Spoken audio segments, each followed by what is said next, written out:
से पहले हमें यह समझना होगा कि मुरब्बे की तारीफ क्या है, मुरब्बा कैसे आता है। किसी भी अदद को उसी अदद से ज़रब करने पर आने वाला हल उस अदद का मुरब्बा होता है।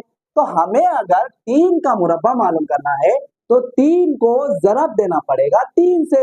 इसके सामने कुछ नहीं, मतलब जमा है, जमा जमा ज़रब में जमा होती है और 3 तिया 9, यानी जमा का मुरब्बा जमा 9 तो ठीक है, मनफी का मुरब्बा जमा में कैसा आता हम आपको साबित करके बताएंगे। मनफी 3 का मुरब्बा निकालने के लिए हमें मनफी 3 को ज़रब देना पड़ेगा मनफी 3 से। तो मनफी मनफी ज़रब में जमा होती है और 3 तिया 9। मालूम ये हुआ कि जमा का मुरब्बा भी जमा में होता है और मनफी का मुरब्बा में होता है। अब सवाल ये पैदा होता है, क्या मनफी का मुकब भी जमा में होता है?